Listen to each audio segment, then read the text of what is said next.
In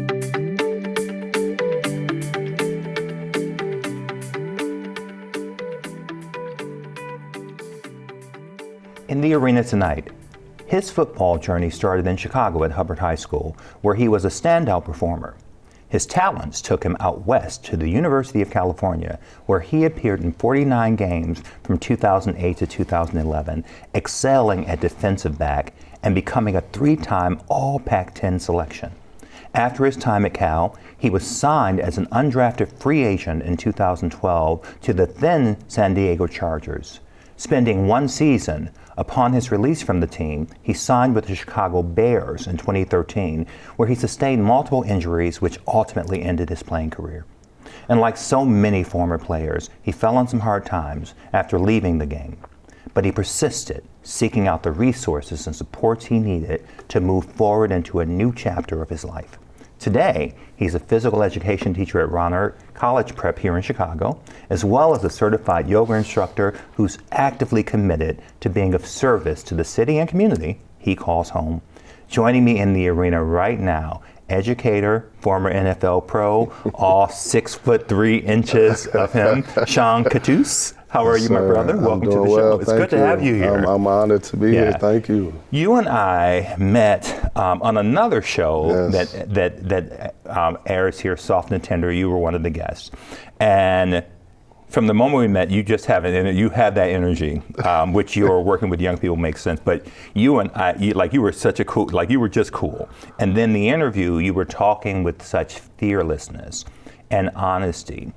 That I think literally in the studio, this very studio, I said, we need to have you, we need to sit, I would love to sit, and you went immediately yes, so thank you for that. Yes, sir. So in our limited time together, today at least, let's begin at the beginning. When and where were you born? Chicago, born and raised. Okay. Chicago, Illinois, 1988. North Side from Rogers Park. Yeah, I was a sophomore in college. That's nice. Good for you. That's wonderful. Hey, I told you, you look good, man. You look good. Hey, this is why you're here. Tell me about the man and the woman who created you. Yeah, my mom deserves most of the credit, all the credit. Is she still with us? She is. Good. My dad, I have both parents. My dad is from Belize. So he immigrated here when he was 19. My mom is from Wisconsin, but lived most of her life. Very early, she moved to Chicago, and working class folk. My dad is a musician. My mom was into, always worked at different printing companies and was a pre-press manager, computer graphic kind of stuff. But my dad was a musician, played reggae, punta, soca. So, yeah. Relationships growing up versus relationships with both now? Always close. My mom raised me. My dad had my other siblings. They're full siblings to me, but my different mom. And my brother Ethan and me went with my mom, and they split at an early age for me. And but great. I think closer to my dad as an adult, a lot closer. But my mom's still close. Always mom. Yeah. Okay. Let's talk about those siblings. How many and where do you fall in the row? I am the baby. My dad had 6. My mom had 2. I was last. My name is Sean. My family everyone calls me Shawnee. Even a 6'3" NFL, and I'm more big of a pro. Dude, right? I'm still Shawnee, so okay. I'm the baby. Yeah, I'm not going to risk that. Talk to me about those, because you mentioned it's a unique sort of blended family. Talk to me about the relationships with your siblings growing up versus now. Contrasting and compare those for me. Yeah. So my brother Ethan is. We have the only sibling with the same parents. He was, we lived together. I didn't live with my other siblings, but we. What's the age difference? 4 years. Okay. 4 years older than me. Okay. And he was always my rock, my go-to, my big brother. I wanted to do everything like him. My other siblings, though, during the times that we did live in the home we moved at 5, but even in the times we did live there, we shared beds and all of that. Yeah. But even as we split, we still were. Had a good relationship. We both lived in Rogers Park, so there wasn't any distance. Okay. I still saw them as I visited my dad and, would be there. So we always had a loving relationship as siblings. And it remains. It does. Good. It does. How did you, sir, happen upon football? Do you remember? I do. My brother, everything my brother Ethan wanted to do, if he's doing it, I'm doing it. You know, I was always kind of hanging with him. Consummate baby brother. Yeah, whatever he's doing, I'm doing. But you know, and I was a skinny kid. You know, I gained a little weight and at 35. Just but the cruelty of what you know. Yeah, sure, okay. But I'm not what I once was. I'll say that. But neither am I, brother. Yeah. I was always a skinny kid, but you know, the contact, I was always physical. I played baseball, basketball as well growing up. And it was just the one I loved most. I just had it was always calling me since I was young. And I was probably better in baseball. I was really good in basketball. But football was just on my heart, on my heart. And you got to high school at Hubbard. And The Hubbard High School. The Hubbard. My apologies. Wow. that resonates for me. I have a friend who constantly reminds me it's the Ohio State. The Hubbard. My apologies. I'm teachable. At the Hubbard High School, were you a star player from the beginning? So I did 1 year on what we called Fresh Off, JV.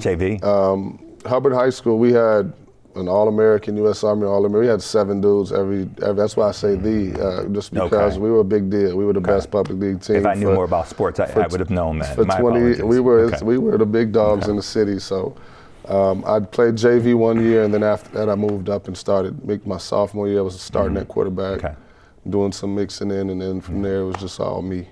Looking back at that, because you were a star, and I remember at the Kettering in Detroit, we weren't a top team or anything, but you know, there was still a hierarchy that already formed in high school. You were what we would call a star jock, good-looking guy, starting on the team.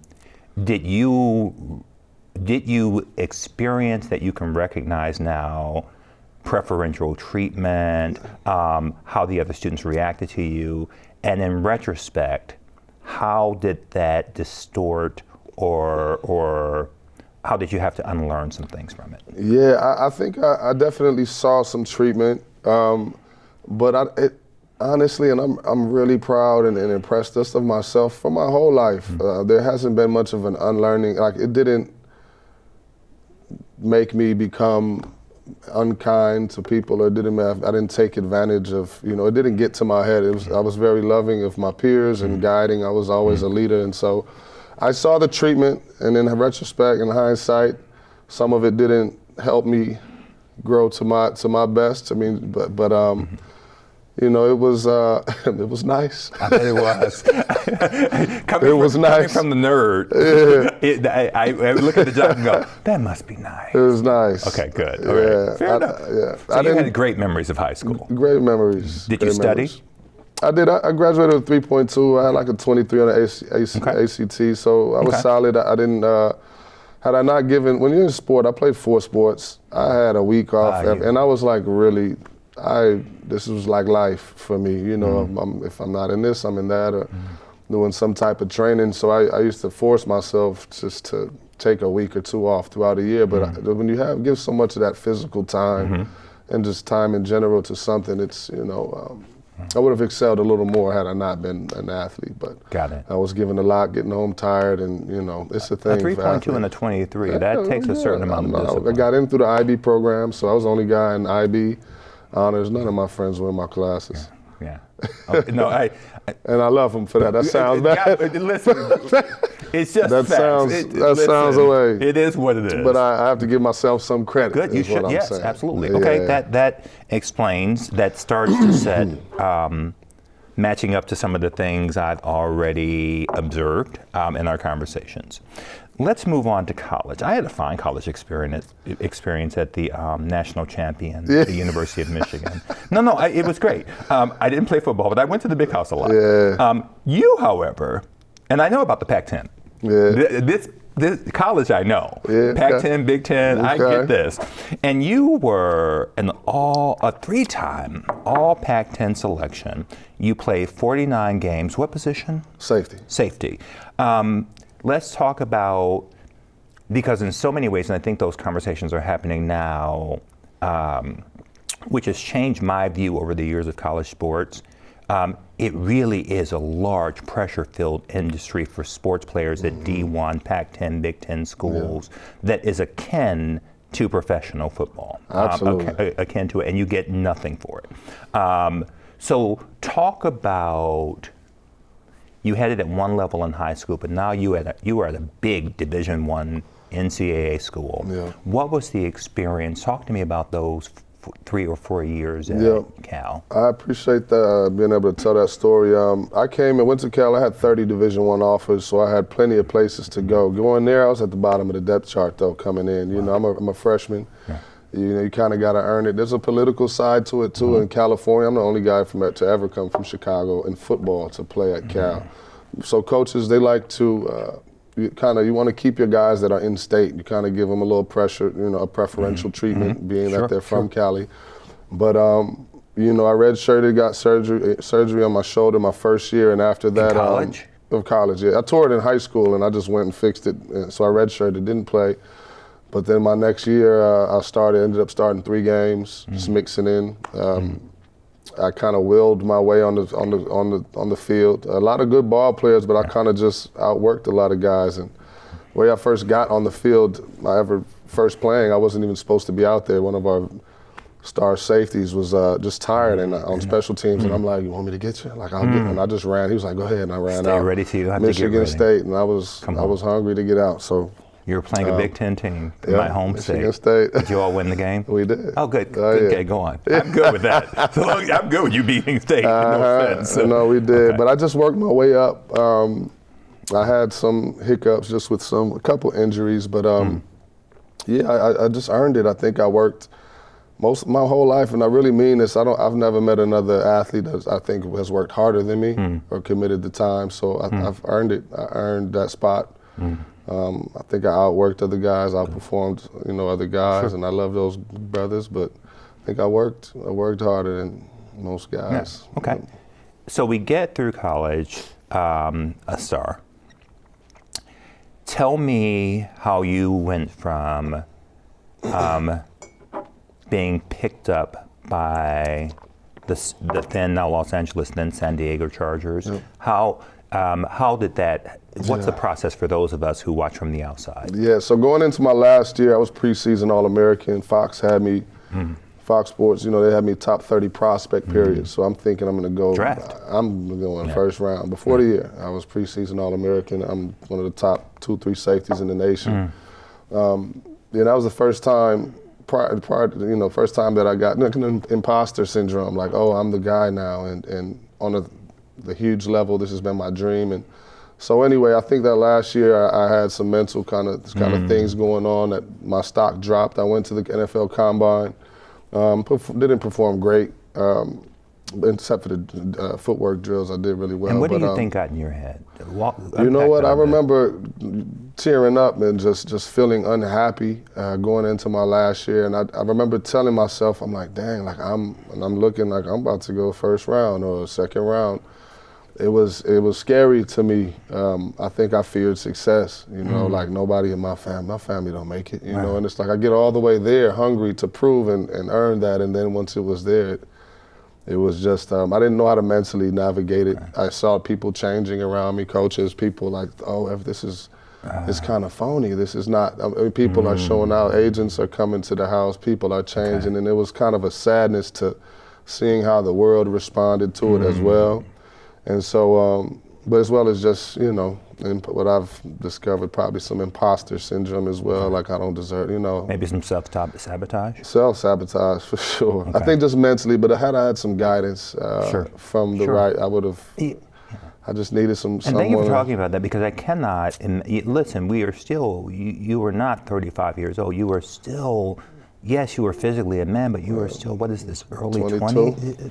And I've watched it in just the spaces I've moved in, the pressure you all feel, and it's like celebrity, and I would suspect, from what you're saying, I suspect it is true. Now you can't trust who's around you, because money changes everything, or the possibility of money changes everything. Yeah. Okay. Yeah. Yep.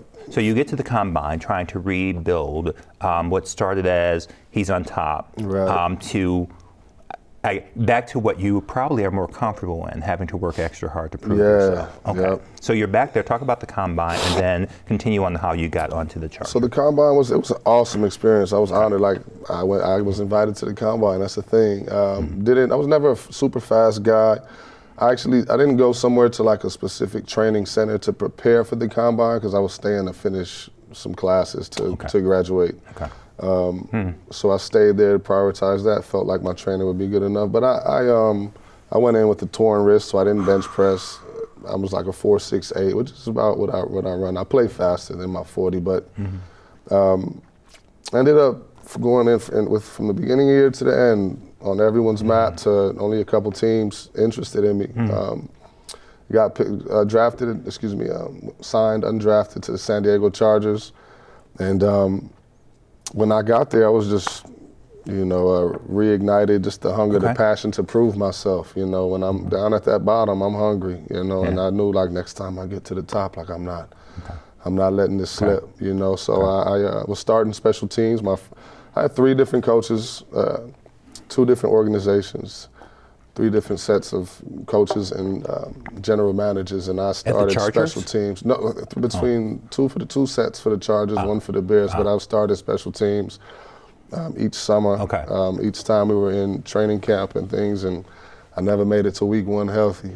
Boy, not one year in my 3 tries. And I was a guy who's starting special teams. I'm starting to mix in with the second string. Like I'm in the building, and So let's talk. Injury. So you went to mind the gap for me between how do you leave the Chargers, and for those of us who have no clue, then how do you move on, connect, decide to move to the Bears? How does that work? So I was released. I broke my, I had a different injury. I tore my groin, but you get released. I went home and I just went straight back to, I rested for a few weeks just to let it heal, and I got back to training because I know I'm getting picked up. I know somebody's over. So it wasn't, I just felt like I know it's happening, and I played the Bears that preseason, and the game that they were watching prior to us playing was a game I just led the team in tackles, and I balled out. So the Bears saw me have my best game in the preseason.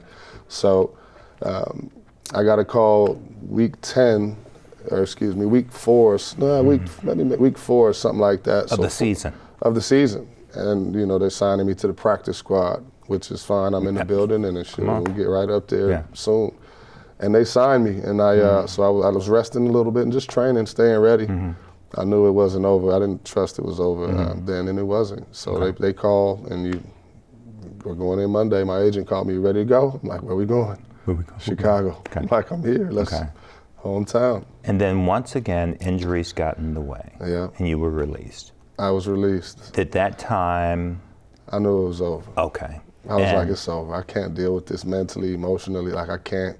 I was like, it's over. So now, and I've talked to other high performance pro players like you. And I'm always interested to hear, because it really is in some ways moving back to civilian life. It is a unique bubble. So here's what we can do. Walk me through highs and lows from the moment you went, this is over, to us sitting here right now. Highs, lows, lessons, darkest moments, turning points, and I'm just going to sit and listen. Yes, sir. So the moment I got released, starting there, I felt the joy. I used to pray, like, God, just either let me break through or take this away. And that's what I used to wish for in the moment as I'm playing, just injury coming back, and I was just like, I couldn't deal with it. So initially, for the first month, I was okay, and then the money started. I didn't have a ton of money, but I'm getting out here needing to go to work, and I'm like, man, I've never been in. It's like the surreal world. I guess I've never really been a part of it. What most people go through, which I'm now in. Thoroughly in now. But I was, as I started to look for jobs and get out here, I started getting depressed and really, I dealt with some substance abuse issues for a while. That was really bad, and just an identity crisis. I didn't know who I was without this game. You know, I didn't know who I was. I thought less of myself as a man. I thought like I was just nothing for a while. I've never known myself outside of the context of these things this game that I've been doing, and I've always been more than that. But when I had to come out here, and now I see people disappearing, and now I'm here, and I was proud, and you get the other side of that, which is also hurtful. You know, but just an identity crisis. Went through some tough times, and at a certain point, my daughter is just knowing that I'm falling short. You know, she's always the Nina Simone. Nina Simone, yes. My baby's always been my reason to want to get. If I don't do it for me, I'm gonna do it because I need to be the best father I can be. That's most important, and so I just needed to do some healing. And I was just thinking about things I could do. I got in a yoga program. I started doing some therapy, a little more down the line, but I started doing something just to get some healthy lifestyle choices going for myself. And did a 200-hour program, started teaching, brought yoga and sound to my school and students. Working with the kids and doing some purposeful work was a big part of my healing too, just finding like I have purpose in what I'm doing every day. So that was huge for me. And you know, I was blessed to have support and people fighting for me to be here and fighting to my mom begging me to please just come back. We love you. And I'm like, man, I'm grateful. I remember her just, you know, begging for me to come back. We love you and to come back, you know. And as we sit here right now, some 10 years after the end of your professional career, what is the state of your being? I think I'm in a thrive state at this point. I think I am trying to figure out just some things in life in terms of direction after I've been teaching for 8 years. But you know, there's always work to do. There's always things to sacrifice, and there's always work to do. I'll be working the rest of my life to show up as a better version of myself. But I think I'm in a great place. I'm not in a healing place anymore. You know. I think I'm ready to thrive. In this dash moment, I am constantly reminded, and you reminded me on the set of Soft and Tender, how powerful it is for people who are both well-known and well worth knowing to share their journey, share their stories, to allow us to see you, not as he was an NFL player, he was this, he was that, but as Sean Cattouse, this incredible human being who teaches yoga and teaches young people at Ronner. But to also see ourselves through you, our own resilience, our own second chances, our own testimony. So thank you for that. Thank you for staying with us, Chicago. Stick around for one more segment, 3 for the Road. Starts right on the other side of the break. Stay with us.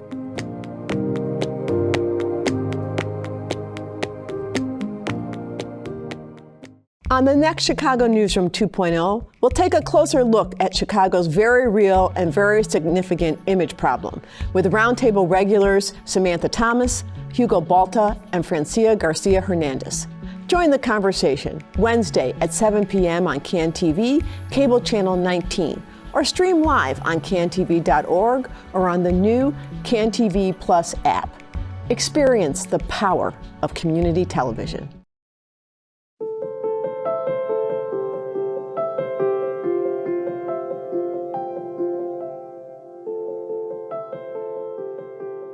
Brother Sean, yes, sir. Thank you for sticking around.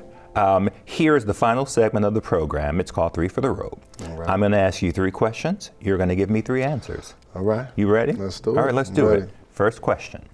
If you could have dinner with any person, living or deceased, who would you choose and why? Wow. Probably James Baldwin. Ooh.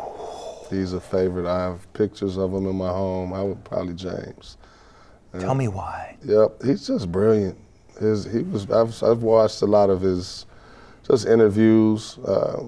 So much respect for how he navigated the times as the man that he was. A holistic picture of his identity that I've learned of. But he's just brilliant. He's just a brilliant mind. I'm just fascinated hearing him speak. and just to know the respect that he had in those times, given his whole identity, I'm like, man, he's amazing. I am not your Negro. Like, he changed my life growing. Yep. Like, that was one of the first ones, Langston Hughes. When you and it resonates with my own holistic experience. That's a great first answer. That's what I'm going to leave it there. Great first answer. But let's move on to question 2. Do you have any regrets? I don't believe in regrets so much. I think things happen for a reason. I'm not really one to regret. I think I've learned a lot of lessons and things at this point that, for the most part, I'm imperfect in it, but I'm like, I'm not letting that happen again. I'm not, so I'm doing this next time. So I don't. I would say no. You're an active participant in your life. Yeah, it's what happened in the things that I feel like I've lost. I was just reborn and rebuilt anew, and I wouldn't have been this person had I done that. And I think, man, you should have a TV show. Where I'm going. Go on. I'm just listening to you. I'm sorry. Go. Yeah. Where I'm going, I put through those fires, really molded me, built me anew, burnt me down to. There's no testimony without a test. Yep. Okay. I really feel that. Okay, final question. Look at we're almost there. I feel like it's a football game. No, it's not. Not even, but this is as close as I'm gonna get to it. It's like playing a football game. Final question. One piece of advice present-day Sean would have given to his 21-year-old self. Love yourself. Love. I think it's important to every day, and if there's ever moments that I wasn't loving myself, to make that a primary thing in my life, to love me for me without other people's judgment or the world's perception of me. I think that's like a root thing that I think all humans should focus on, is to, no matter where life is taking you, if I love who I am and I love what I'm doing, I love who I am, it's a good foundation, it's a great place from which to handle all that's happening in your life. So that's my piece. I've identified that. That is what I believe for myself and for anyone. That's my microphone. That's it. Nice. On that note, Sean, I knew it when we met. It is a pleasure to spend time with you. You are doing the work. Your spirit lights up the room. You have been on a journey that very few of us get to experience the good and the challenge of it. So thank you for sitting here with me in conversation and community and sharing so fearlessly. I have a feeling that our work will continue. So for now, I will say thank you for this, and thank you for future days. All right, with that, and thank you, Chicago and beyond, for tuning in tonight. Thank you, brother. I appreciate you. Let me leave you with a final thought. For the road, courtesy of Nobel Prize-winning civil rights legend, Dr. Martin Luther King Jr. Take the first step in faith. You don't have to see the whole staircase. Just take the first step. Until next time, take good care of you and each other. Good night.